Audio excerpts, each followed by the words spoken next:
Hey, Mike here. I just wanted to let you know that you can listen to Dark Poutine early and ad-free on Amazon Music, included with Prime.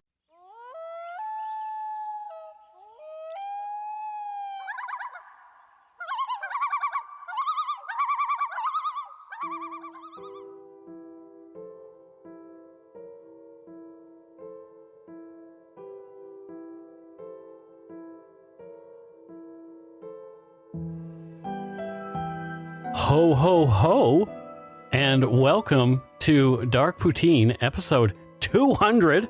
200. I can't believe it. Episode 200. I am Mike Brown, creator and host. With me across the table is my large elf, bigger than me, taller than I am. Okay. Matthew. Not large like fat large, just taller. Ready. I think I weigh more than you. I don't know. But anyway, Matthew. Welcome, Hello. Matthew. I'm so glad that you're here. Happy holidays, everybody. Happy holidays. And also, what a long way we have come from episode 100 to here. There has been changes in personnel. There has been... Yeah, there has been... There's been a pandemic.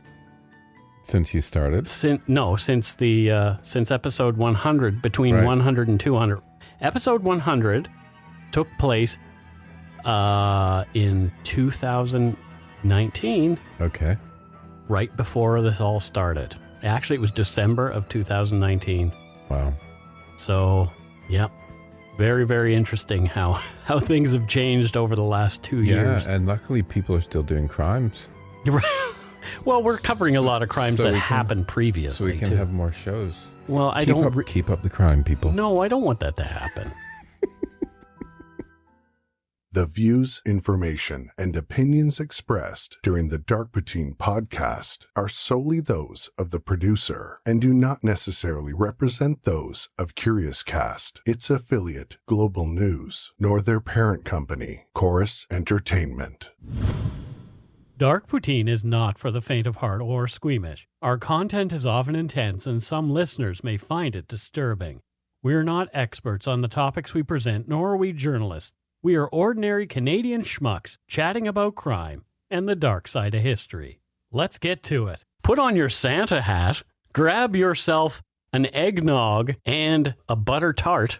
It's time for Christmas poutine. It's time for some Christmas dark poutine. Ho, ho, ho.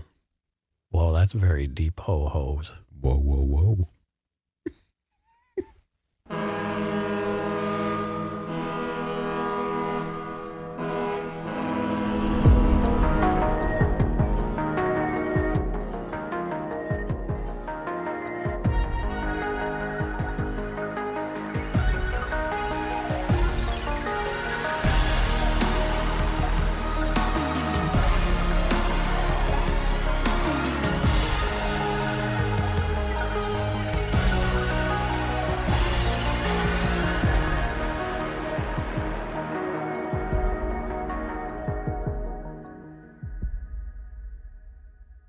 The story we are about to tell is a harrowing tale of child neglect that leaves a young boy badly scarred for life. In December of 1990, after being overlooked by his family who were on their way to Paris for a Christmas visit, Kevin McCallister is left on his own in the family's large Winnetka, Illinois home. There, the 7-year-old not only has to care for himself, but has to do his best to fend off 2 burglars attempting to break into the McCallister residence, leaving Kevin with lifelong issues due to the effects of post-traumatic stress and later problems with addiction.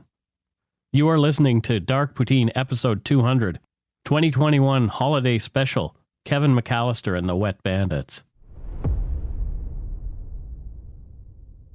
Winnetka is a village in Cook County, Illinois, United States, located around 26 kilometers north of downtown Chicago. In 2019, the population was just over 12,000. In terms of household income, the village is one of the wealthiest places in the United States. Nearly 95% of Winnetka's residents are of white European heritage. As of the 2010 census, the median income for a household in the village was $207,955, and the median income for a family was over $250,000. There are a number of notable people who hail from Winnetka. Actor Bruce Dern attended New Trier High School, as did Charlton Heston, Rock Hudson, and Adam Baldwin of Full Metal Jacket fame.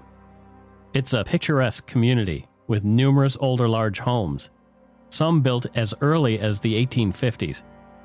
Many of the properties remind me very much of those you'd see in the Shaughnessy neighborhood on the west side of Vancouver. The stately two-story, 4,200-square-foot Georgian-style brick and wood mansion at 671 Lincoln Avenue was built in 1921. It sits on just over half an acre of beautifully landscaped property. It's a gorgeous home with 6 bedrooms and 4.5 bathrooms and a 2-car garage. The inside, with all its original woodwork, is just as impressive as the home's exterior. The property was last sold for $1,585,000 in 2012. And currently has an estimated value of $1,943,800. It's a great buy if you're used to the Vancouver housing market, as that amount of money here might get you a tear-down garden shed. The owners of the home in 1990 were Peter and Kate McCallister. They lived in the house with their 5 children. In order, they are Buzz, Megan, Linny, Jeff, and the youngest was named Kevin. You know, I remember reading about this at the time. Mm-hmm. And this really interesting fact that Kate McCallister's sister is actually a singer-songwriter of some success. Oh. Yeah, and the band, the Cowboy Junkies, actually did a cover of one of her songs. Okay, and what's the name of the song? And the song's name is... You Will Be Loved? Yes, is that the one? That's it. Oh, okay. And this singer-songwriter actually performed at John Candy's funeral. Wow. Yeah. Wow, that's like Canadian royalty right there. Yeah. Wow. Mm-hmm. That's kind of cool. Yeah, I found that interesting. The father, Peter McCallister, was born in Washington, D.C. in 1946. His dad was a police officer. Peter followed in his father's footsteps, entering the academy himself, and then was hired by the Chicago Police Department. After an uneventful career as a beat cop, he was promoted into the Vice Unit, where he worked as a detective. Catherine Kate Sharp was born in Toronto in March of 1954. Kate and Peter met when she was in town with some of her girlfriends to see Chicago and watch her favorite team, the Toronto Maple Leafs, who were playing the Blackhawks. The Leafs lost 8-1, but Kate didn't seem to care. Her seat had been beside the smooth-talking Peter McCallister. Peter was 7 beers deep at the time, but Kate found him charming anyway. He was happy that his Hawks had won, especially as he had $1,000 riding on the game. They hit it off right away, and Kate, who'd been working as a dental assistant in Toronto, was enamored with Peter, especially after he picked her up in a Jaguar on her first visit to Chicago only a month after they'd first met. She was there specifically to see him. 2 months after that, they were married. Never get impressed by somebody's car, ladies and Especially gentlemen. if it's a Jag. I hear those things like are fix or repair daily kind of thing. I kind of like Jags, but I would never judge my date by the car he drives. Yeah, it's really shallow. In fact, if he had a good car, I'd probably judge him negatively. Oh, so if you went out with a guy like me and my Nissan Versa, not negatively judging. No. It's a very economic and affordable No, whenever I car. see somebody driving like a Lamborghini or something, I always wonder what they're trying to make up for. Right. Or a big truck. Yeah. Well, those are kind of hot. Oh, dear. How a police officer earned enough to buy the estate on Lincoln Avenue is still under much debate. Peter claimed he'd made some shrewd investments after inheriting a large amount from his maternal grandmother in his 20s. However, sources indicate that his mother's father worked in a factory and had drunk up all his money before dying of lung cancer from years of smoking Marlboro Reds. More likely is, although never proven, many believe Peter was a crooked cop and had been on the take for years. Kate had earned some money too, after Peter staked her in flipping a few properties bought with his unexplained cash. She'd since gotten into the real estate business, but was considered a dirty dealer by some. As well as the ostentatious home, the amount of money Peter McCallister threw around publicly was astonishing. The trip the McCallisters and their extended family were gearing up for in December of 1990 is no exception. Peter had paid for 15 non-stop round-trip tickets from Chicago to Paris, on an American Airlines jumbo jet. According to calculations made by Sideshow.com, the 11 regular tickets for the children in coach and 4 premium seats, the adults in first class, would have run more than $44,000 Canadian. Peter claimed that it was brother Rob McCallister, an investment banker in Paris, who'd funded the trip, but this later proved untrue. Something dodgy about these people's finances, Mike. Yeah, it's not. It doesn't add up. No. Have you seen a picture of their house in the? Yeah, I looked it up. It's huge. It's massive. Yeah, I don't know about this guy and Kate either. Something's very fishy about them. It seems sort of too good to be true. It's like they wrote their own backstory or somebody did it for them. Yeah. Yeah. I just don't understand how they have all of this. I don't either. Anyway. There was snow on the ground in Winnetka on the night before the family was to leave. Even though they would not be there for the holiday, the McCallisters' house and property were decorated with classy white Christmas lights. There was plenty of hustle and bustle in the McCallister home as everyone in the house full of people rushed about trying to get ready for the big trip. 6 of the children in the home that night were cousins. One was Rob McCallister's eldest daughter returning home for Christmas from boarding school. The other 5, Tracy, Rod, Sandra, Brooke, and Fuller, belonged to Peter's older brother Frank and his wife Leslie, who were also there. A man claiming to be a police officer let himself into the home through the front door. After a few attempts, only got Peter's attention when a pizza delivery person showed up. As Peter shelled out more than $150 to this delivery driver, he ignored the cop and just walked away, frustrating the man. Finally, the officer caught Kate's ear. She told him that the whole house will be empty as the family would be in Paris over the holidays. Before turning to leave, the cop grinned, saying Kate needn't worry. The house would be in good hands. In fact, the officer was a notorious burglar, Harry Lime, one of the Wet Bandits, a duo who'd been stripping houses across the Chicago area of valuables for months and badly wanted by police. Lime had been casing the house, and thanks to the family's chatter about their Paris trip, he had all he needed. He knew the mansion would be a perfect target. What would you do if a police officer just walked into your front door? I would ask him, is there something I can help you with? Is there anything wrong, officer? Do you need something? Would you be that polite? I would. Okay. Yeah.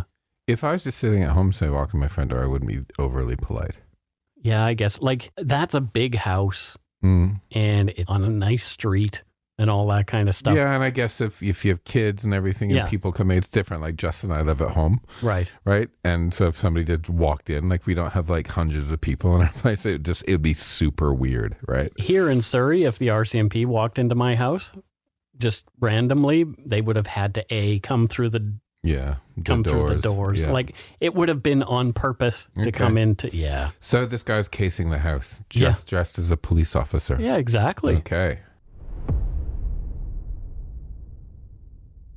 That night, as many before, was not an easy one for Kevin McCallister, an impish little guy with blue eyes and blonde hair, and oddly better looking than all his siblings. His true parentage was in question. It was always assumed that Kevin had been fathered during his mother's affair with a local art dealer. This could explain why his parents spent most of their time irritated by the youngster or actively ignoring him.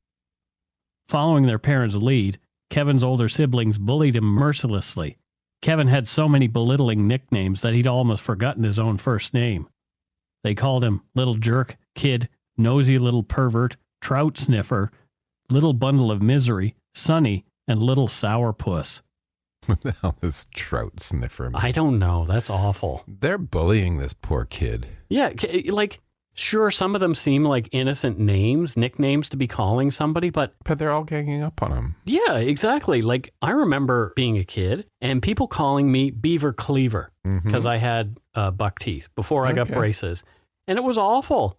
It really bothered me. I would laugh it off, but finally once in grade 8, I remember somebody said that to me and they were sitting on the book counter for whatever classroom. I think it was our homeroom. Mm-hmm. And he said, "Oh, hey, Beaver, how you doing?" And I just lost it. And I punched him. right off the counter where he was sitting. But interestingly, never happened again. Well, it never happened again with him, but at that same point, because now I'm crying, the other kids ganged up on me again. Oh. Because look at what I did. I did a violent act in front of them. I punched the guy. Yeah. And then I started to cry. So I remember one of the girls in class actually saying, "What a pussy." Oh, nice. Yeah. Well, she and I are friends on Facebook today. I don't know if she remembers ever saying that. Yeah. You hold on to things from when you're a little kid. We all do. Right? Like these little moments where the other person, and you've made the person into to be, I'm not saying this situation. Sure. But I recently saw a photograph of somebody that I hadn't heard of or thought of since like 1976. Right. And I realized like he was 6, I was 6. Yep.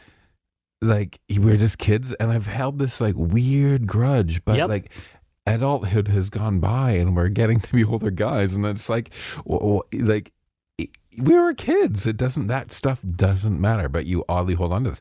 And thinking about this poor Kevin McCallister, all these things that are happening to him, imagine how much he's holding on to this stuff for his adult life, right? 100%. It traumatized him. I had another recent experience like that exact same one that you were just mentioning. This guy who I haven't really thought of. We're friends on Facebook again because a lot of people from back home, we just friended each other when Facebook came out, but we don't chat. Yeah. This guy's dog died. Oh. But the thing is, when we were kids, we were in the bathroom of the elementary school. So 10, 11, 12, maybe 11 probably. And this guy bullied me in the bathroom. I remember him like pushing me around and just being a total dink to me in the bathroom. And when I saw his dog died, he wrote this post from the perspective of a feeling, thinking human being with compassion. Because he's not 11 anymore. And love. Yeah, exactly. He wrote this really loving post, and it was just like, part of me wanted to say, boy, you've really changed since we were 11 and you beat me up in the bathroom. But he probably doesn't even remember He it. probably doesn't remember it. Yeah.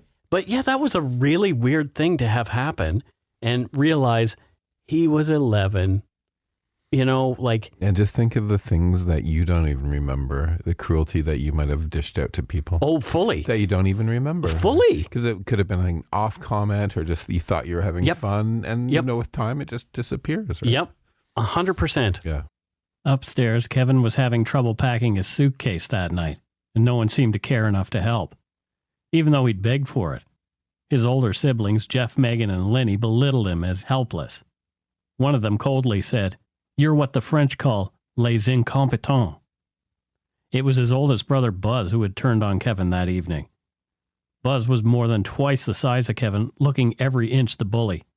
Buzz was stocky and muscular, a jock with a 3-inch waxed flat top. He was known to be sadistic and took his pleasure in the brutal torture of his younger brother with a perpetual grin on his big, dumb face.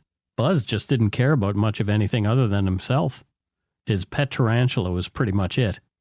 That night, Cousin Rob asked who was going to take care of the spider when the family was out of town. Buzz was overheard saying that the spider, quote, just ate a shitload of mice guts. He's good for a couple of weeks.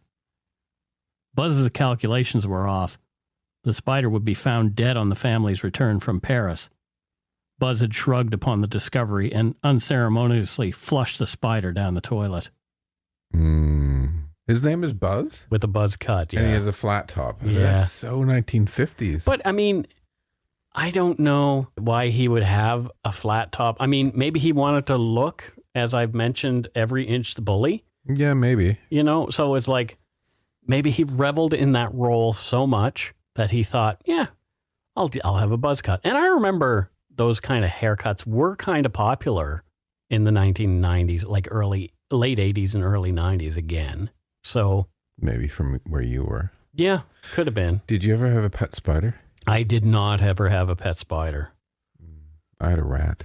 You had a rat? His name was Ivo, I-V-O. We had a mouse named Snowflake or Snowball. I can't remember. It was my sister's. And then we had a hamster named Cinnamon, and I've mentioned him before. We found him dead.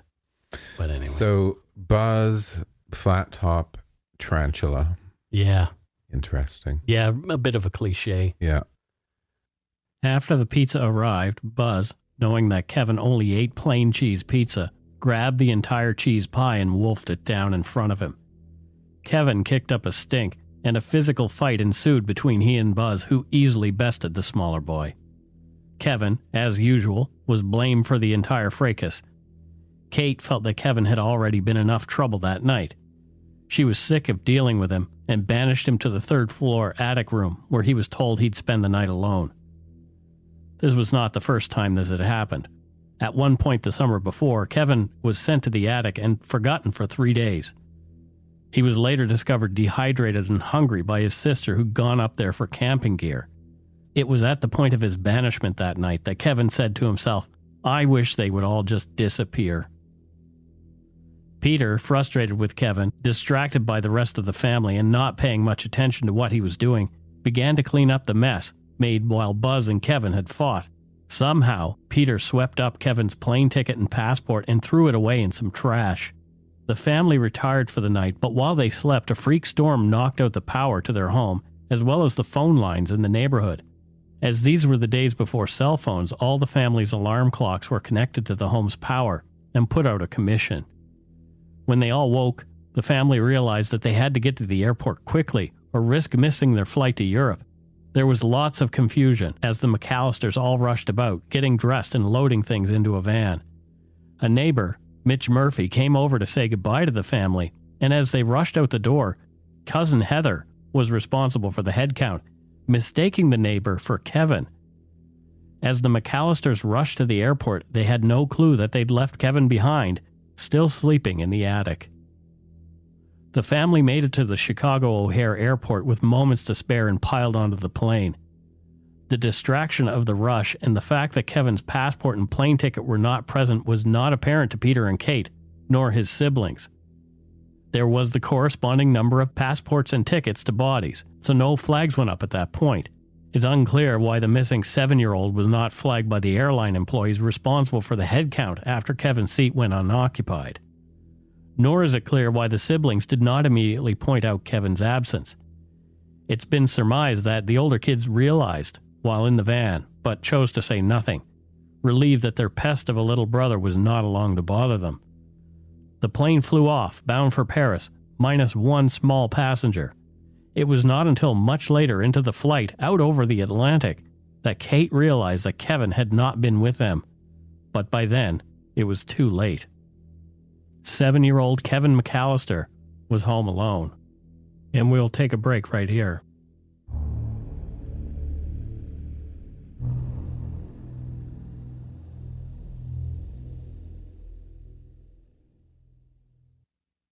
And we're back. Now, I have some real problems with this one.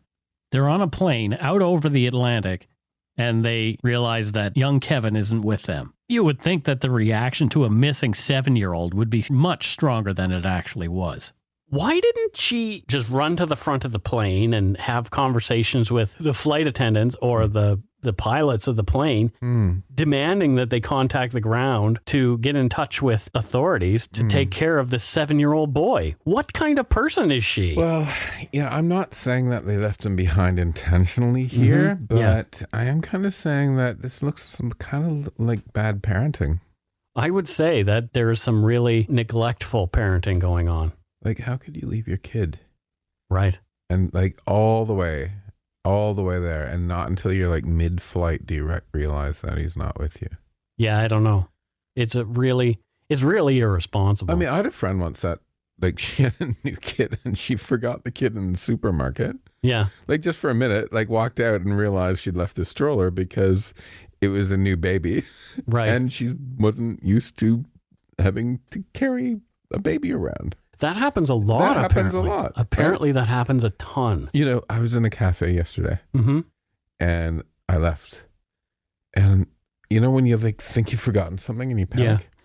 And it's because I didn't bring Steve with me. And I suddenly was like, what am I forgetting? What am I forgetting? And I was like, oh yeah, I didn't bring him with me. Yeah. But in the opposite can happen. Like if you have I heard it happens. Like Steve sitting there.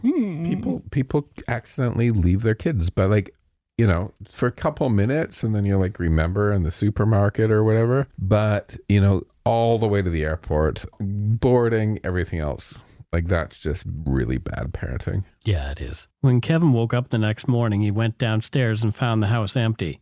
It was quiet, and he couldn't find anyone in any of the rooms.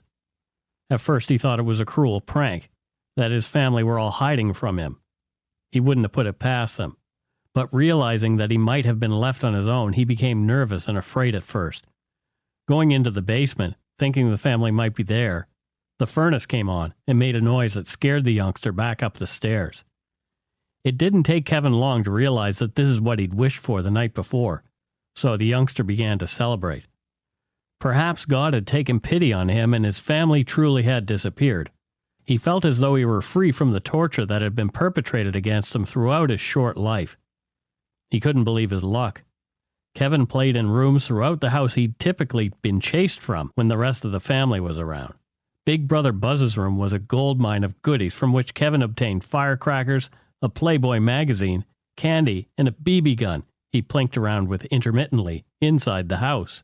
He wreaked havoc in Buzz's room, firing some of his big brother's most prized possessions down the laundry chute. Kevin jumped on evil sister Megan's bed and then used his dad's favorite chair, eating all the ice cream he could while watching a mobster movie, something he was not allowed to do otherwise.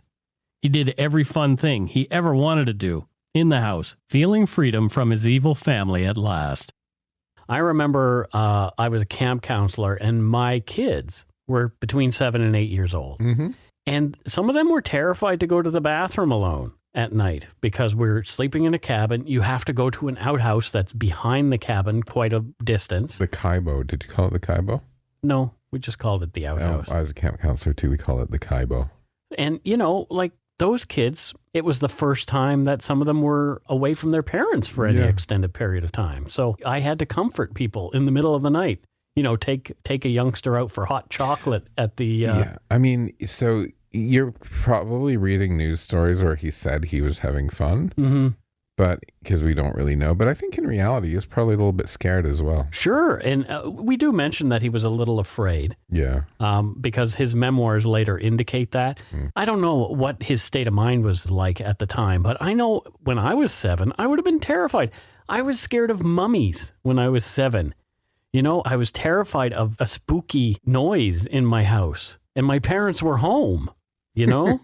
I would go sleep in between them in bed. Yeah, if I was home alone, I wouldn't go into the basement. Oh, no, the basement is awful. The basement was scary. The basement, before Dad put a little shelf under the basement stairs, before that, they were just kind of open. Mm-hmm. And I was always terrified walking down the basement. Hands are going to grab? Yeah, that something was going to grab me. Me too. I used to run up fast.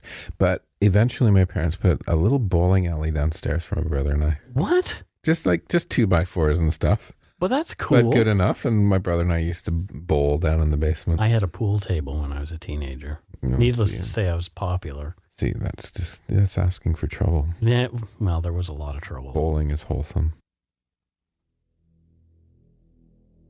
Kevin's fun was to be short-lived. As the day turned to night, Harry Lime, the Weasley little man who'd been posing as a police officer earlier, and his goofy-looking partner, Marv Merchants, drove into the neighborhood in their crappy van. They had a lot of work ahead of them with the 5 houses to burgle while the homeowners were away on vacation over the holidays. The house at 671 Lincoln Avenue was a particularly enticing prize. Marv later rolled over on Harry in a plea bargain and recounted their conversation as they pulled up and eyed the McCallisters' home. Marv claimed the conversation went as follows. Harry said, "That's the one, Marvin. That's the silver tuna." Marv replied, "It's very G." Harry then stated, "It's loaded. Lots of top-flight goods, antiques, collectibles, objects to art. Lots of kids means lots of stereos, VCRs, TVs. We're probably looking at some nice jewelry, possibly cash hoard, and the odd marketable security. Who knows? It's a gem." To which Marvin said, "Well, probably need a day and night in there to clean it out." Harry simply replied, "Grab the crowbar," as the pair got out of the van and approached the large home. Kevin, who'd fallen asleep watching The Grinch on TV, heard a noise outside the home. Not yet aware of the danger posed by the bandits about to make entry. Kevin turned on the kitchen light, which scared Lyman merchants, who fled, thinking the adults were still in the house. What a strike of luck. Right? Like, holy smokes, what could have gone on? Like this kid surprised by these two grown men in his home. Like, what is he going to do? Yeah. You know? In the meantime, the McCallisters' plane had landed at Charles de Gaulle Airport in Paris. Kate began fruitless attempts to make phone calls to neighbors and to the McCallister home itself. The phones were still out due to the recent storm, so she couldn't get through. It's not clear why Kate and Peter didn't kick up more of a fuss on the plane, demanding the pilots get a hold of authorities back home. Kate finally called the police a full 12 hours after their departure. The police dispatcher seemed confused and oddly unconcerned Kate, who was asking them to go check on Kevin. I don't get it. Like, the pilots, the airlines, all of these people don't seem really concerned about this kid at all. It's like a comedy of errors, except it's not funny. Right? If you're a police dispatcher and somebody's like, I've left my 7-year-old alone by accident, we're in Europe and nobody is with him. Yeah. Please help. Kate and Peter, both feeling mildly concerned about Kevin, half-heartedly attempted to book an early return flight for the next day. Later media portrayals show Kate and Peter as much more distraught than they actually were. Kate's feeling was more one of irritation that Kevin had once again spoiled what was supposed to be a relaxing getaway for her. Peter was thinking about betting on the upcoming Rose Bowl and how much his team would need to beat the spread. An officer was sent by to check if everything was okay at the McCallister residence, knocking lamely on the door. Kevin was too afraid to answer, hiding under the bed covers, so the cop just turned on his heel and left. Low effort. What? So, okay, you're looking for a missing 7-year-old. Well, okay. You knock on the door. It's we left him home alone. Right. If you go there, right, and there's no answer, then you have to, as a police officer, you have to start worrying that something's happened. Maybe he's got hurt inside, or he's been kidnapped or something. He should have been busting the door down to figure out what. Call for backup, like get the SWAT team, something. Yeah. Like, I don't understand how nonchalant everybody was about this child being left home alone. Poor kid. Right? Like, God, people. This is going to scar him for life. It did. Kevin fell asleep, and although he was frightened being on his own, he woke only a few times through the night. The next morning, Kevin woke and decided to shower, like he'd seen his dad do. He was often just tossed into a tub and scrubbed raw when he'd become too dirty. This was a novel thing for him. In his later memoirs, he wrote about having a chat with himself while looking in the mirror. He said, I took a shower, washing every body part with actual soap, including all my major crevices, including between my toes and my belly button, which I never did before but sort of enjoyed. I washed my hair with an adult formula shampoo, and I used cream rinse for the just washed shine. I can't find my toothbrush, so I'll pick one up when I go out today. Other than that, I'm in good shape. End quote. With that, Kevin splashed on some of his father's aftershave, which burned his skin so badly he had to clutch at his face and scream. I feel so bad for this kid. Yeah. He's just trying to do his thing. Yeah. And he was not only on his own when people weren't there, but even when people were there, he was on his own. He was. You know? He was just... He's a lonely soul. Right? Just ignored, beat up. I can relate. Left on his I wasn't own. beat up, but I was... yeah. Always felt a little bit alone. Well, I think we all have moments of that. Yeah. But he is like an extreme example of that, for sure. He's sort of like this whirlwind of this family. He's sort of lost in the shuffle. He's just lost in the shuffle. And unimportant he must feel. And, you know, like, when you're a kid, I don't know. Kevin stole some money from Buzz's room and went out to buy a toothbrush, noticing that someone was in the Murphy's home as he passed. Thinking nothing more of it, Kevin walked on, but inside, Harry and Marv were picking the place clean. Kevin stole the toothbrush from the pharmacy, committing the first crime in his life. He later spoke of the exhilaration he felt as he ran from the store, the clerk yelling behind him, "Shoplifter!" There's a turning point. Yep. His life's going to go downhill from that. Yeah, 1 minute you're shoplifting a toothbrush at 7 years old because your parents have left you home alone. The next minute you're robbing armored cars of millions of dollars and shooting guards. It's crazy. It's interesting to see how, the beginning of someone's downfall like that. I'm interested for you to talk about the downfall. Fleeing home, a newly minted criminal, Kevin was nearly run down by Marv and Harry as their van loaded with stolen goods pulled onto the street out of the Murphys' driveway. They'd flooded the place before leaving, which was their calling card and had earned them their nickname, the Wet Bandits. Kevin claimed later that he'd recognized Harry as the man in the police uniform who'd been in the house a couple of nights earlier. Marv backed this up in his later testimony, saying Harry commented, quote, "I don't like the way that kid looked at me." Harry followed Kevin in their van. Unknown to them, Kevin had since realized that these were bad guys, and Kevin gave them the slip. The next day, Peter and Kate were still lazily trying to get a flight back to the States, while the crooks robbed and flooded the house next door. So this is why they were called the Wet Bandits. Okay. So these guys were assholes. Not only did they steal everything, they just destroyed the house. Yeah. With flooding it. What a terrible thing to do. Totally unnecessary. Yeah. Come on. That's just vengeful. That evening, the Wet Bandits decided to break into the McCallisters' home.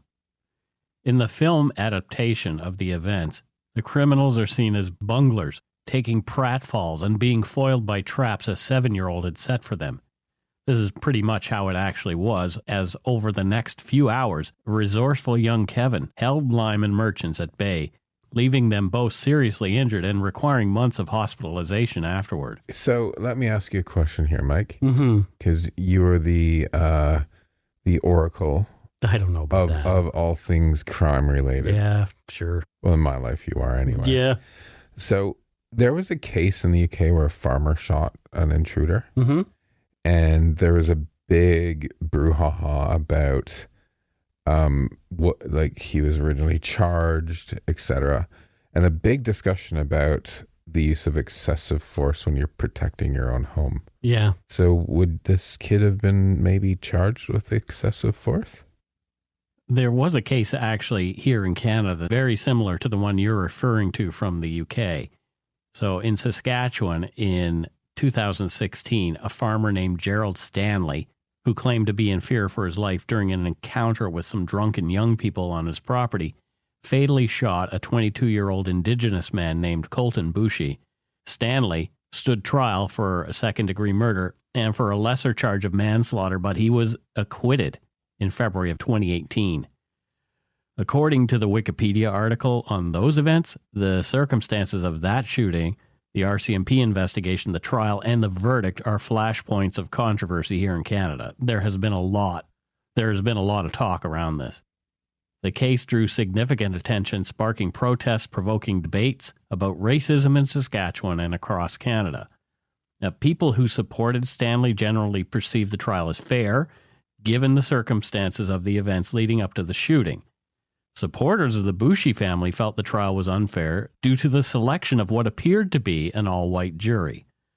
Canadian Prime Minister Justin Trudeau and Minister of Justice, Indigenous person Jody Wilson-Raybould, denounced the verdict.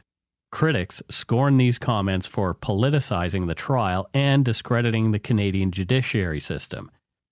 The mayor of Saskatoon, Charlie Clark, said the trial and its aftermath represented a defining moment for this community and this country. It's super interesting. So look into that if you're interested in this particular kind of thing. But as far as this case goes, I don't know if Kevin would have ever been charged with anything like that. I mean, these were two grown men who were trying to break into his home, and Kevin was just a kid. He's a minor. Yeah, later on it's mentioned that these two had even more violent intentions. Okay. But we'll get into that. So okay. I think in this case, at least, I think it's an example of clear-cut self-defense. Kevin McCallister would never have been charged with anything. I mean, I don't think they're going to charge a 7-year-old regardless. Okay. According to an article on Thrillist.com, That site employed a doctor to speak about the injuries sustained by Harry and Marv during their attempted burglary of the McCallister home. Kevin shot them with Buzz's BB gun multiple times, first through the doggy door as they tried to pry the front door open to the home. Marv was shot in the forehead, causing a mild head laceration. Harry was shot in the left testicle. The injury was severe enough to later require the removal of the organ. When the men finally got into the house, Kevin pulled out all the stops. I'm not sure how Harry was still moving after that point.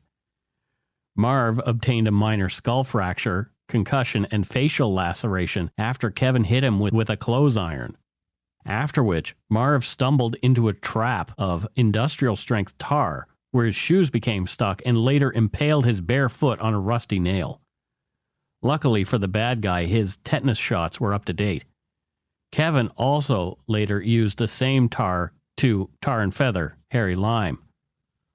Throughout the night, the bad guys slipped and fell down the stairs of the home multiple times, bruising themselves terribly, and minor fractures occurred. Kevin threw Buzz's tarantula at Marv, who, frightened, brushed at it, and it landed on Harry's chest, after which Marv swung the crowbar hard into Harry's chest, fracturing 3 of his partner's ribs with the blow. But it was the adrenaline that kept Harry moving for the rest of the night, as they were intent on dealing with Kevin. Kevin later found the arachnid alive and placed the spider back carefully into its little cage, but we know what happened after that. At one point, Kevin's memoirs claim that Harry and Marv were smashed in the face with paint cans swung by the boy who had attached the cans to the ceiling with rope. Had this actually happened, the doctor who spoke with Thrillist.com said the injuries to the bad guys would have been catastrophic. It appears this might have been an embellishment on Kevin's part and was later portrayed as written in a Hollywood film. The doctor gave his diagnosis as follows, quote, "Another concussion is definitely probably causing serious long-term neurological damage at this point. Blunt force trauma to the head, broken nose, fractured skull, all possible. Epidural hematoma is a distinct concern at this point. This would knock out more than one tooth. Major dental work would be needed. Would need a few visits to oral maxillofacial surgeon. Hope they have good insurance with good coverage and low deductibles, but being professional criminals, they probably do not. I can only assume this blow would knock them out cold, especially after all the other brain damage throughout the night." End quote. In reality, it was Harry who took a nearly empty paint can off the noggin, as thrown by the 7-year-old defending his home. The blowtorch to the head is also more Hollywood than reality. Rather than Harry actually having his head set on fire, as one will see in later adaptations, at one point Kevin simply threw the blowtorch down onto Harry's skull as he advanced up the stairs toward the child. It did knock him back momentarily, giving him a nasty goose egg on the top of his scalp. Well, they do kind of deserve it, though, don't they? Yeah, like these guys are... They're asking for trouble. They are really asking for trouble. This kid's quite some... what's the word I'm looking for? I used the word resourceful. Yeah. Very resourceful, very creative. Creative, like he's a really creative little guy. In the way that he can fight these guys off. Yeah. After barricading himself in the attic, using all sorts of the heavy junk he could find to keep the bandits out, Kevin began screaming out the window for help. Kevin, finally, was overheard by a neighbor who ran to a payphone and called the cops. The police arrived and after a brief standoff, took Harry and Marv into custody. Marv later admitted that he wanted to shoot Kevin McCallister, but Harry had more personal plans for the boy, wanting to strangle him. It took some coaxing for the police officers to get Kevin to agree to come out of the attic where he'd been hiding. A social worker was brought in to assess the child and determine what, if any, injuries the boy had suffered. Short of a couple bruises, Kevin was physically unharmed. Psychologically, he was very badly injured. Little Kevin's formative years are occurring here, and so he's got to be horribly... PTSD'd? Yeah, traumatized and all those things. And this later led to Kevin's drug use, and he became... Well, I talk about it a little bit in his later years, what happened with him, but he really took a turn for the worst, and it really did not look good for him for a while, obviously, but we'll get into more of that later. Kate and Peter arrived home that morning to a house full of police, and pretended to be mildly happy that Kevin was unharmed, although the state of the house was another matter and required $25,000 worth of repairs. Things just went back to normal for the McCallisters after that. Until only a year later, Kevin became lost in New York City after yet another family misstep. Contrary to film portrayal of those events, the Wet Bandits, Harry Lime and Marv Merchant, were not actually involved. I read an article about this, Mike. Mm-hmm. I could not believe that he was left by himself again. Yeah. To fend for himself. And I read this article where long before Mr. Donald Trump was running for office, this kid had run into him asking for help and he wouldn't help him. Actually, Trump's photographer took pictures of that, so you can find photos of it And online. I don't understand why that was never brought up during the presidential elections and the debates. Like, you don't even truly help a kid lost. What are you going to do as president, right? Yeah, right? Quite interesting. It is really, really sort of bad news if, you're a billionaire and some little kid comes up and asks you for help and you just sort of blow him off. Or give him directions or something. Right, it's terrible. What kind of person are you? Hey. Awful.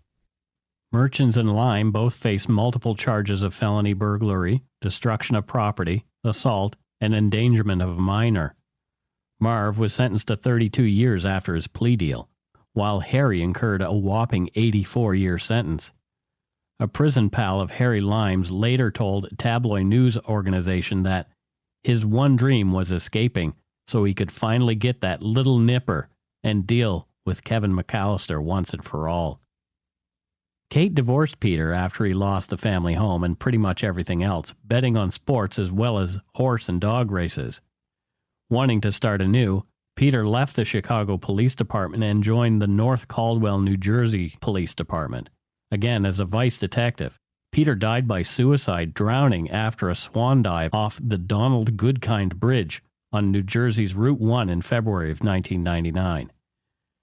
At the time of his death, Peter was in massive debt, most of it owed to a local crime family. It was later revealed that he'd taken part in numerous illegal activities on the request of the mobsters who'd had him under their thumbs. Upon learning of Peter McCallister's death, the head of the crime family that he owed so much money to shrugged and called Peter a degenerate gambler. This tale sounds as though it could be something in a storyline. Like an HBO special or something. Yeah, exactly. Even a series, a long-running HBO series. Yeah, me too. After divorcing Peter, Kate wanted nothing more to do with the family, cutting ties with all of them, including the children.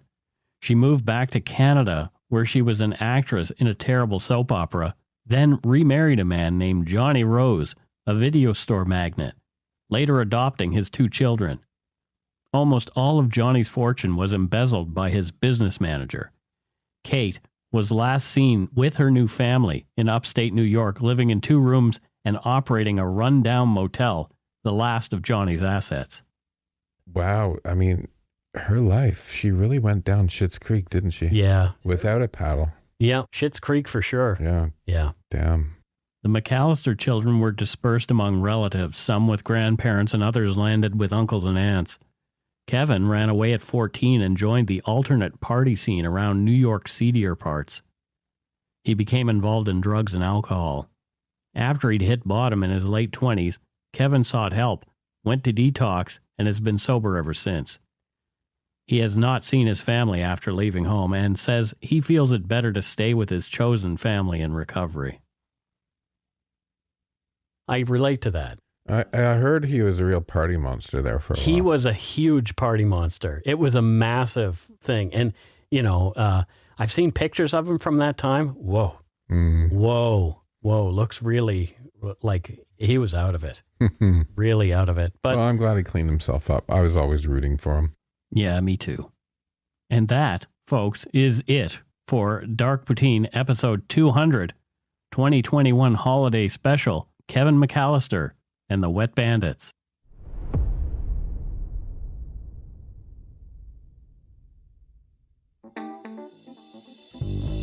That's right. It's time for voicemails. You can leave us a message at 1-877-327-5786 or 1-877-DARK-PTN. We'd love to hear from you. Let's see who called us this week.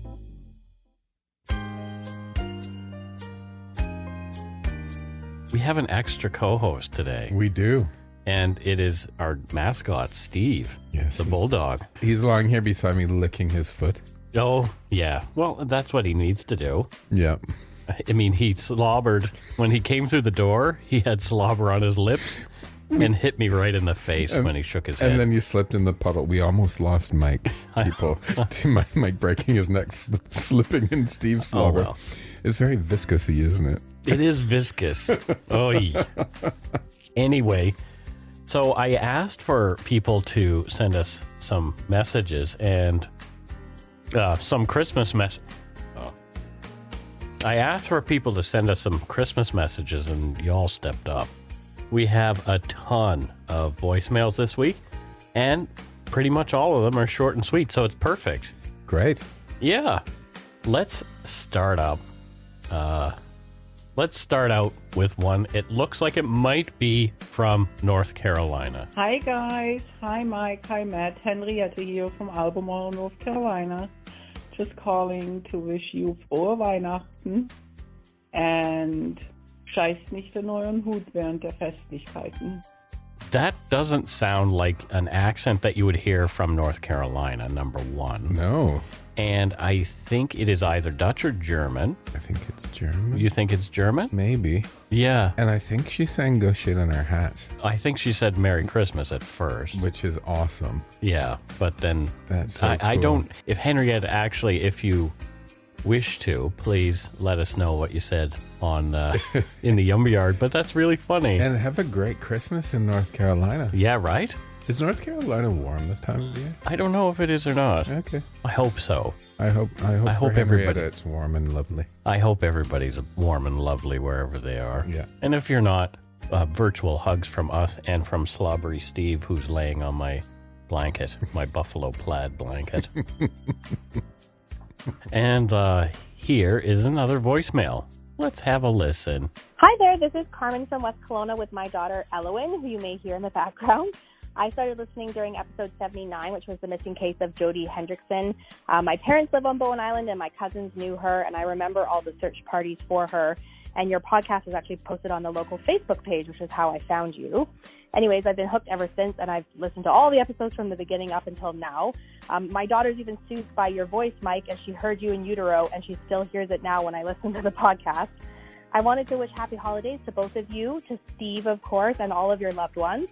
I hope you both get a chance to grab an eggnog, a shortbread cookie, and take a poop in your toque.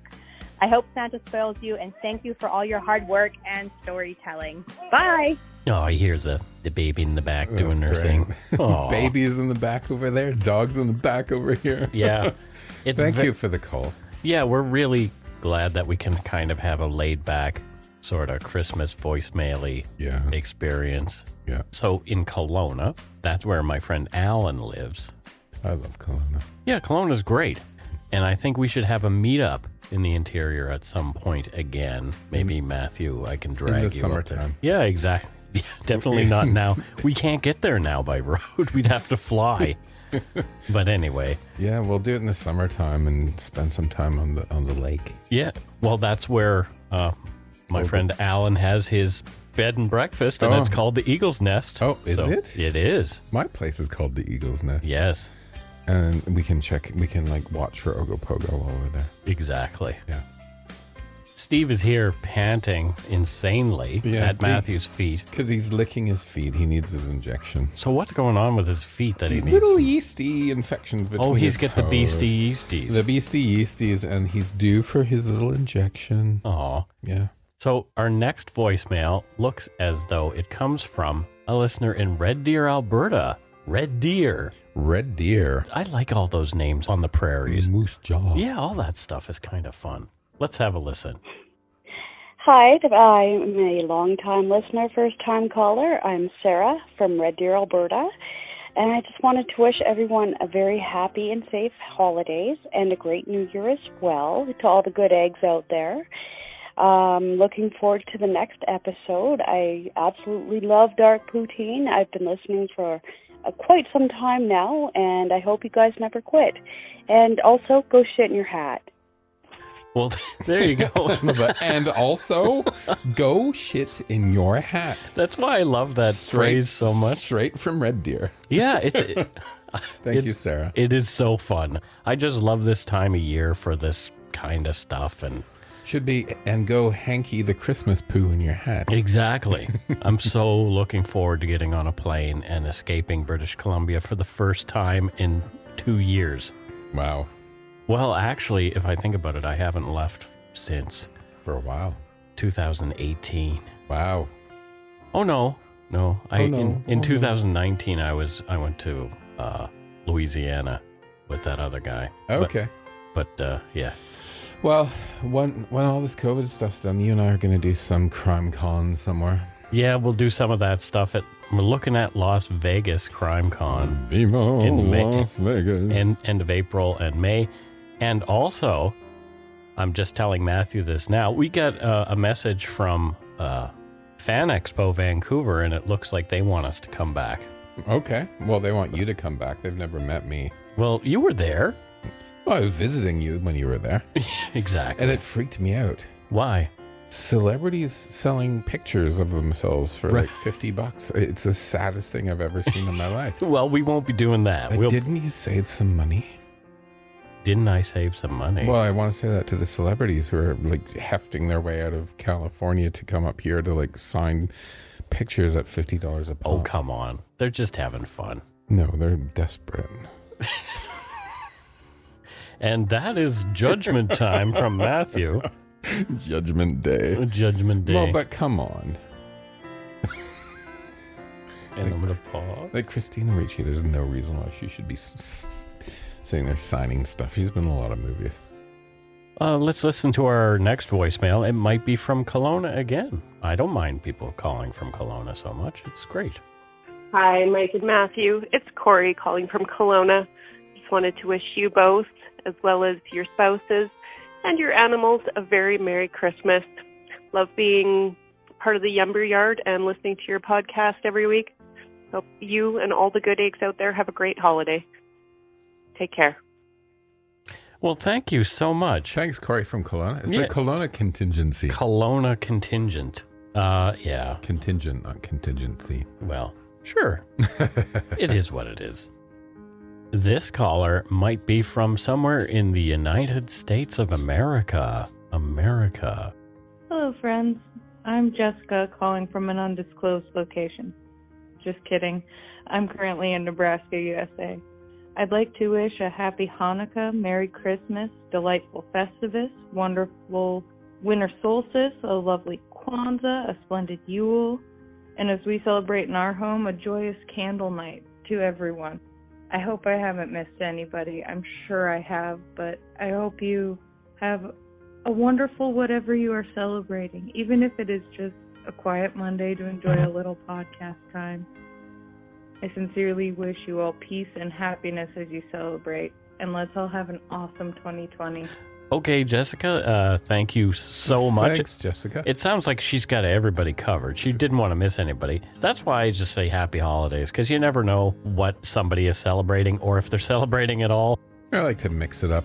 I wonder if she's been into Minden, Nebraska. What's Minden? What's in Minden? Supposedly it's like one of the towns in Nebraska that really puts on like a Christmas spectacular. Oh, that sounds fun, like the actually. whole downtown's all lit up and stuff.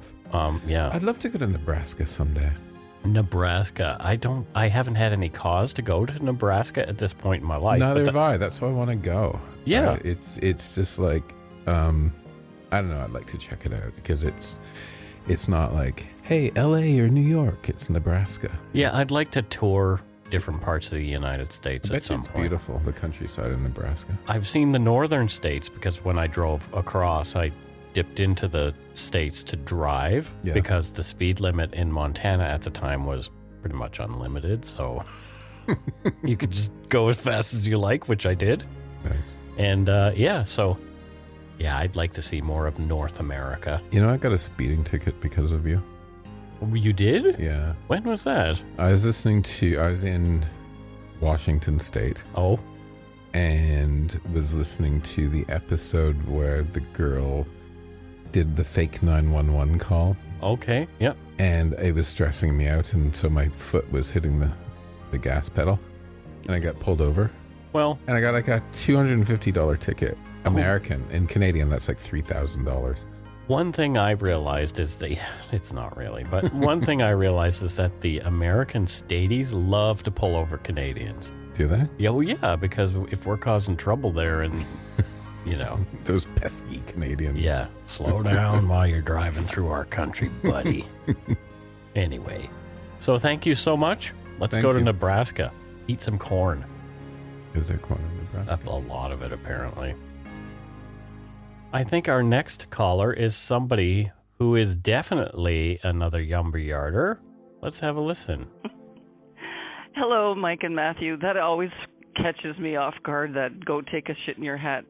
Anyway, to all the good eggs out there in the lumber yard, this is Laurie St. Germain calling from Nepean, Ontario, or Ottawa. And I'm wishing you all great joy, happiness, safe travel, and good health as we slam the door on 2021. There are brighter days ahead, people. Let's ring them in joyfully. Happy holidays to you all. Bye for now. Well, thank you, Laurie. That's great. Laurie St. Germain, c'est votre monde. Now I know how to say Nepean, because I have been mispronouncing it every time I've had to say it on the show. So Nepean. Is Laurie from the St. Germain elderflower liqueur family? Well, she could be. You know how beautiful that bottle is? No, I don't. It's really pretty. Oh, wow. Yeah. Very nice. There you go. Steve is wandering around the studio here doing some panting. Clickety-clack. Clickety-clack and panting and all that kind of stuff. Let's listen to another voicemail. Hello, Mike and Matthew. I guess as the saying goes, long-time listener, first-time caller. This is Tyler from Alliston. I finally got caught up with all your episodes. Really, really enjoy the way you guys approach all the episodes and give your own little take to it. I also recently just joined the Lumberyard. Saw your notice for calling in for the Christmas special. And I'm just calling to wish you two and all the other good eggs out there a very Merry Christmas. And to all, go shit in your hat. Or as I think you should call it, a dark toucan. All the best. Take care. Now, where to put that Reba McEntire Christmas album? Oh, God. A little dig at Matthew there. Alliston. A toucan. What's Steve up to? He's ripping apart. Oh, no, don't let him do that. Hold on. That's homemade. Wow. So Steve set to destroying something that somebody made for me. It's out of the way. It's up on the shelf. He never does that at home. That's funny. It's like, oh, no, I'm going to get this. Well, he's like, let's F up Mike's shit. That's so funny. Ah, well. Such is life. But I agree. We should call it a toucan. A toucan. Yeah. Well, let's listen to another voicemail. Dark poutine. I wonder if there's a shortage on that this Christmas season. I hope not, because I know there's going to be a shortage on turkeys. So I'm hoping there'll still be plenty of dark poutine and good eggs to enjoy this holiday season. And to everyone listening, and to Mike, have a merry, merry, happy holiday season. Well, thank you so much. Matthew's over there glaring at me like, why didn't this guy wish me a happy holiday? It's fine. Now somebody is looking at their no, don't worry about their phone, feeling terrible. Don't worry about me. There will not be a shortage of dark poutine this holiday season. No. There will never be a shortage of dark poutine. Well, there will be a shortage for a week because we're taking a week off. It's not a shortage, it's a break. It's a break because we need it. We've earned it. Yeah. But anyway, thank you so much. Thanks. Didn't say his name or where he's calling from, but that's cool. It's okay. He didn't say my name either. No. All right. Here's another one. And this one is from somebody who I know very well. So, yeah, I've met her. Yeah. Cool. Yep. You know people? Hello, Mike and Matthew. This is Julie from Victoria, BC. I just wanted to wish both of you a Merry Christmas or Happy Holidays, whichever you celebrate.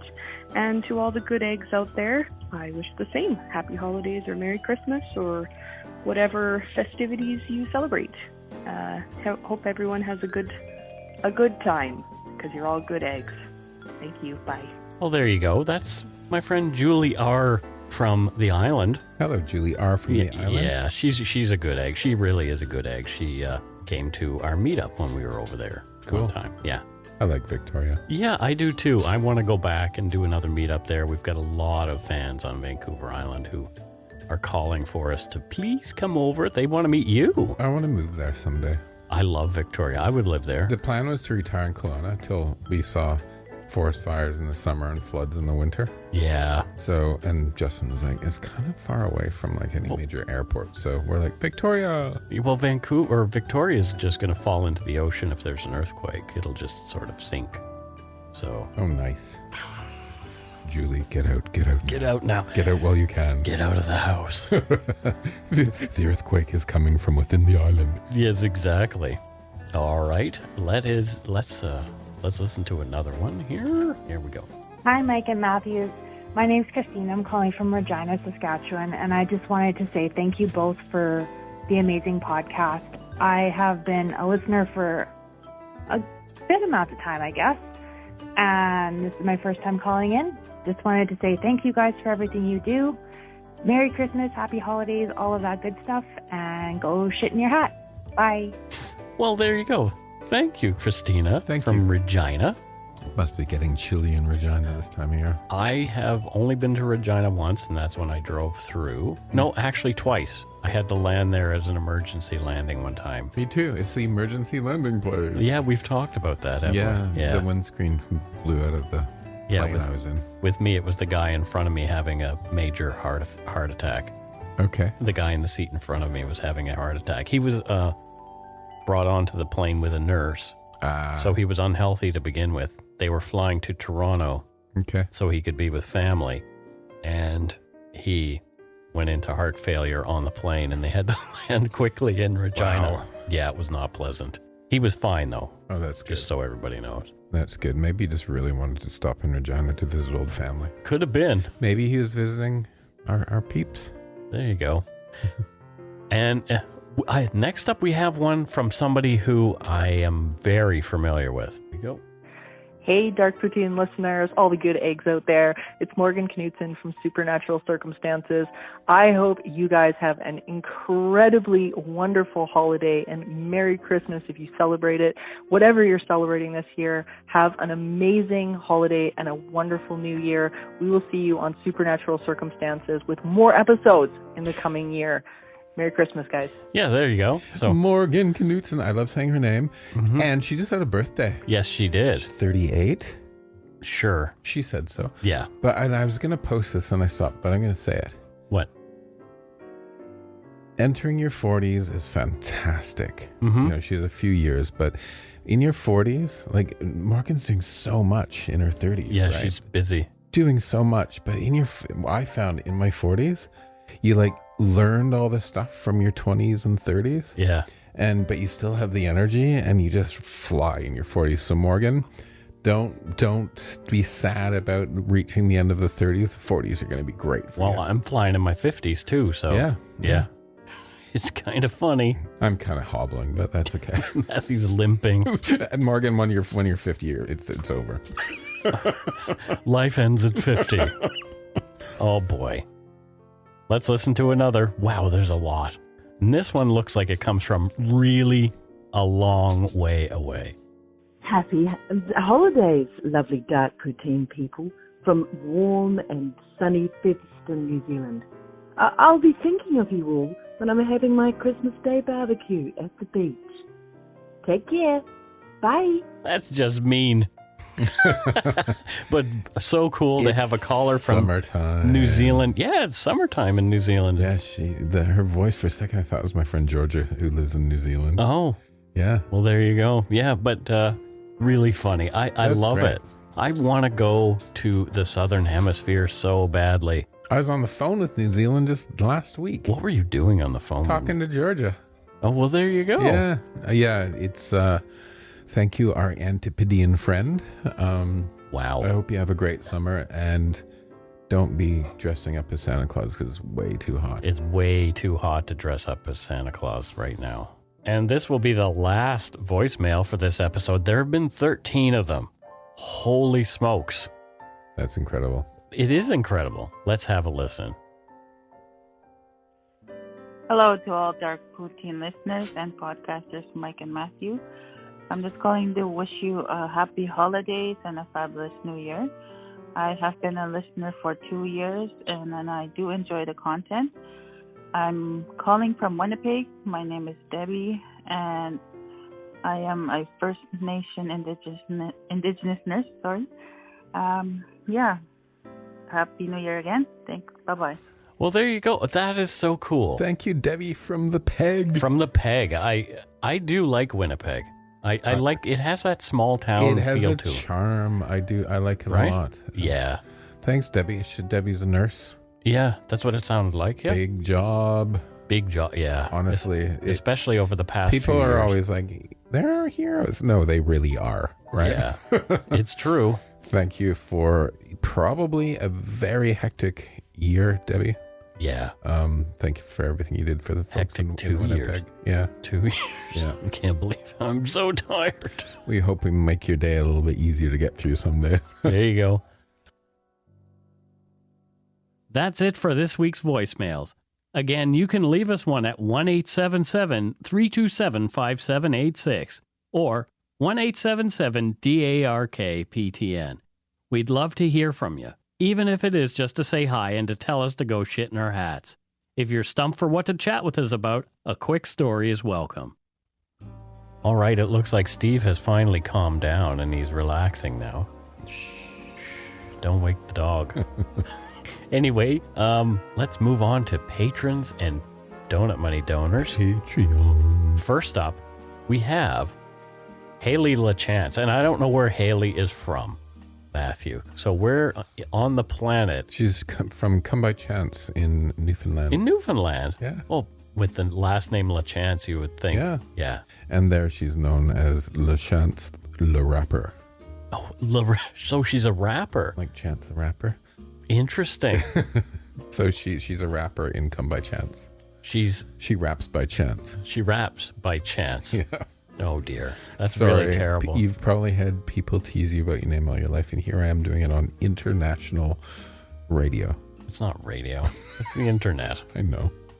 Could be radio. I don't know. It's the same thing though, isn't it? Next up, from Whitehorse in the Yukon Territories, way up north, Monique Stone. Monique. Hello, Monique. Yeah. Oh, Steve just farted. Oh, gross. Oh, it is really, really bad. Sorry to sort of Mike. derail our Patreon shout out to Monique with a Steve the Bulldog fart. Holy crap. I feel like I'm going to die. I think I have to light some incense or something as soon as we're done this particular. I wonder if Monique knows my friend Robert or Bob Postma, who's a photographer in Whitehorse. Could. Whitehorse isn't a big town, so yeah. Thank you, Monique. Thank you, so Monique. Much. Yeah. That's what does she do up there other than wave away dog fart smells? She's an assistant to Robert Postma, photographer. There you go. Just making that shit up. Okay. Well, fine. Thanks, Monique. Thanks, Monique. Oh, that smells nice. It reminds me of my teenage years. Yeah, we're back, and I've lit some incense because Steve's fart was like making me choke. My eyes were watering. Steve is literally giving Mike the full Steve experience.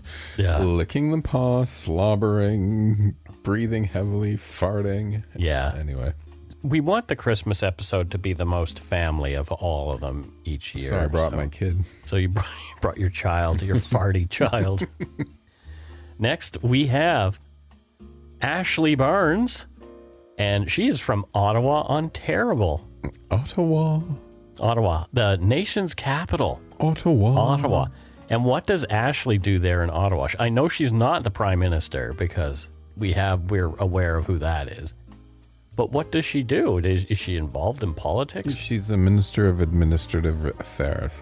The Minister of Administrative Affairs. Yeah. Well, there you go. There you go. That's probably a pretty good job. Yeah. What do you... She administers. Oh, okay. Yeah. All right. Well, there you go. That's awesome. I think people should do more administration of... Administrative affairs. Yeah, exactly. I mean, it's an important thing. Next, we have our donut money donors. Heather Rajat. Heather, I don't know where Heather's from. You don't know where Heather's from? No, I am unsure of her whereabouts. She's from Santa's town in the North Pole. Really? Yeah. Her postal code is HOHOHO. Yep. Yep. Because that is actually a postal code for Santa. And if you send a letter to Santa Claus, you get an answer. What do the Americans do? Who cares? 90210. I don't know yet. No. Santa 90210. They get an answer from another Canadian, Jason Priestley. I don't know. What was Jason Priestley in? Was he in? He was in 90210. Was he? Yes. Okay. I've never seen it. What? You've never seen? I just know 90210. Beverly Hills 90210. Yeah. So whenever you have to put a U.S. postcode on an internet site. Yeah. When they're like, sometimes you have to do it. You're not ordering anything. They just want to know where you are. Yeah. It's the only one I know. I put 90210 all the time. So do I. I think Do that's you really? I think that's what every Canadian does. There is a way to do it with your for your credit card when you cross the border, but I can't remember how that is right now. So anyway, she lives in Santa Town. There you go. Yeah. Great. That's really cool. Thanks, Heather. Thanks, Heather. And what does she do? Obviously, living in Santa Town. Is she an elf? No, she's a coal miner. What? But they gotta make money on the off season, dude. Oh, I gotcha. And Santa needs to run his stuff, so he's not his carbon footprint is not good. Well, and he has to leave coal for the bad kids, so she... Yeah, so she gets the coal for the little naughty ones. Yeah. Yep. Well... She's not a coal miner's daughter. I was naughty She's a coal miner. She's a coal miner. And our friend Irene Brand is back. And apparently Irene has changed jobs. I'm not sure what she's doing now, though, Matthew. Oh, she runs the Chateau Briand. Oh. Yeah, it's a lovely chateau. Where's that? Montmartre. Oh, in France? Yeah. Oh, wow. I want to go back to France. Every place you mention, I'm like, I want to go there. Well, we'll go, my friend. You just stick with me. Yeah. Wouldn't it be nice if I won the $65 million in the Lotto Max this week? Would you give me some? I would. Excellent. I totally would. Just enough to pay off my mortgage. Oh, I would do that. 100% I would do that. Yeah, that would be fun. And then you and I, honestly, what we would do, actually, if you gave me enough, I'd just travel the world. You said $3 million. $3 million. I'd just travel the world with you. Yeah. And we just do shows everywhere. I would totally do that. I would not stop doing the show. If I was a multimillionaire, I would still do this. That would be fun. Yeah. I think it would be really fun. And I would still care as much as I do. And you'd build a studio. Yeah, I totally would. I would build a studio, and people who want to start a podcast would get their first one or two free. It'd be fun. Yeah. Yep. Yeah, it would be a blast. Anyway, yep, she runs the Chateau Briand. Well, there you go. Yeah. Thank you, Irene. As usual, Thanks, Irene. We love you. Yeah, we really appreciate your support of the show. You're a big-time supporter. And, yeah, that's it. We'll be back, I guess. I feel all the warm and fuzzies with all those messages and donut money donors and our Patreons. Little Christmas music playing in behind us and all that kind of stuff. It's very nice. It's very nice. It's warm and crackly. And Steve was making a little noise earlier, and Matthew decided that we would record Steve. So let's have a listen to what Steve had to say.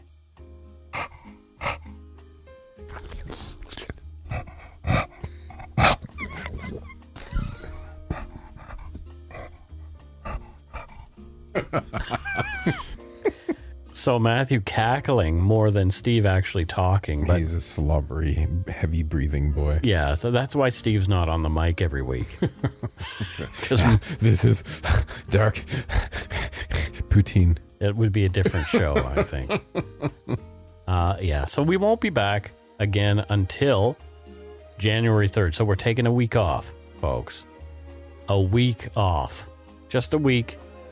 I always get these messages. Is something wrong? Where did Dark Poutine go? We're not really taking off. We're going to be writing shows as well. Yeah, exactly. Yeah. So you won't hear a show which on Boxing Day, which falls on the 27th. I mean, the real Boxing Day is the 26th, but the day people have off is the 27th of December. So you won't hear a show then, but we will be back with another show on January 3rd. And there will be another episode of Supernatural Circumstances that day too. So exactly, much spookiness. I'm so grateful for everything, especially you folks for keeping me employed. Holy crap. I can't believe we've made it through another year.